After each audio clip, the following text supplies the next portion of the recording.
Well, hello, it's Dexy and me, and I know, 2 videos in a week. I haven't been this productive since I ate that vindaloo. Ooh.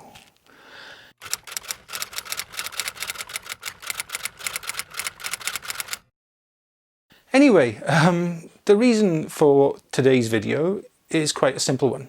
Around about 2 years ago, I made a video saying how I would never buy a Fujifilm X-T4. And we all know how that ended. Don't talk to me. Everything that comes out of your mouth is lies.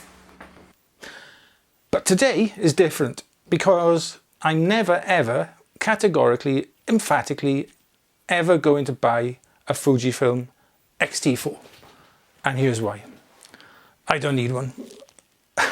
When I bought the X-T4 eventually, it was the small improvements to the sensor, going up from 24 to 26 megapixels, but more importantly being a backside illuminated sensor, along with the enhanced video capabilities that really attracted me to the camera in the end, and I ended up, obviously, as you know, buying one.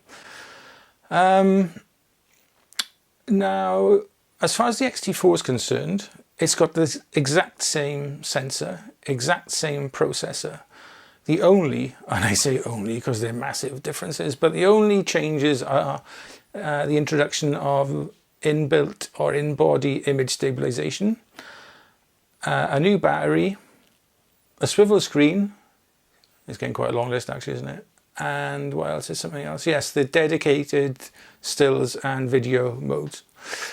Now, looking at those individually, the IBIS, I don't need.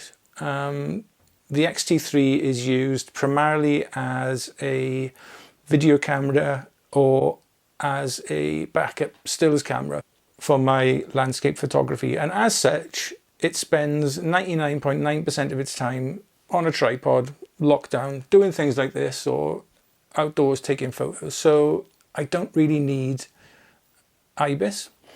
For the small amount of time that I might actually need to have some sort of lens stabilization or image stabilization, I've got the 10-24, which has OIS built into it. So I don't really need that.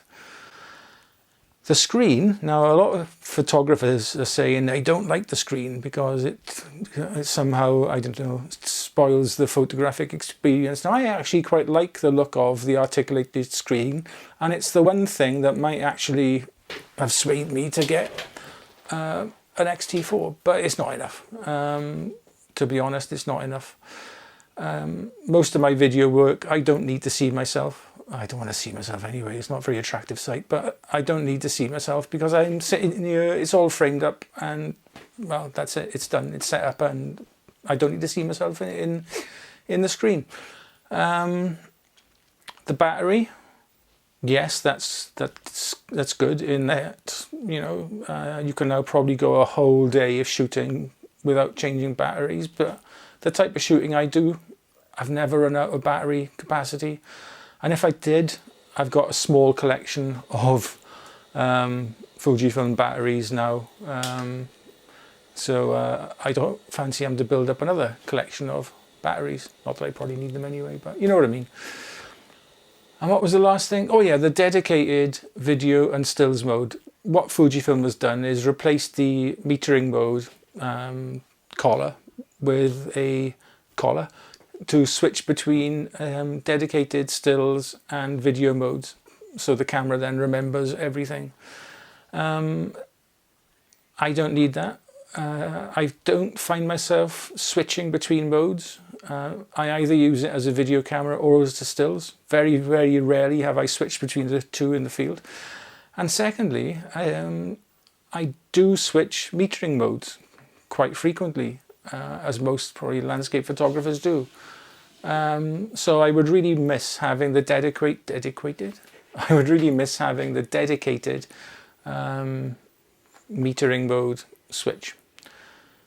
So those are the reasons really for not getting a Fujifilm X-T4. I don't need one. As lovely as the camera may be with its new bleach bypass film simulation. I just simply don't need. I simply don't need it. Don't believe a word, folks. He's always lying. And who knows, with a firmware update, they probably bring that onto the X-T3 at some stage anyway. But there we go. But perhaps the biggest thing stopping me from getting an X-T4 is the possibility of an XH2 at some stage in the future, which is really exciting. If all these reports are to be believed, it's going to have like a 43 or 45 megapixel sensor, which may then mean that I could become a dedicated X system shooter and not have a GFX 50R in my life.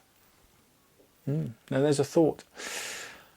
I can see, if these cameras ever do come out some stage in the future, my camera lineup being an XH2 and possibly an X-T40, if something ever comes out along those lines. But for now, I am more than happy with my GFX 50R and my X-T3 lineup. Don't. I'm not interested. You're a liar and you have no credibility. The results speak for themselves, I think. Blowing smoke up my own backside now, but I think they take decent photos, and the video is good as well. Shame about the actual video content. Anyway, that's enough of me rambling on. Oh, I am gonna buy something. I've just ordered a 35mm f2 lens because I felt I had a gap in my X-T3 armory, if you like. I had the 10-24, the 16, which is a bit of a specialist lens, and then the 55-200. So I had a bit of a gap there, which I think I needed to fill. So I filled that by, I haven't got it yet, but I've ordered the 35mm f2. And a big shout out there to a chap called Roman Fox. I've really been enjoying his channel lately, and he has persuaded me to get the 35mm f2. Anyway, that's it for me.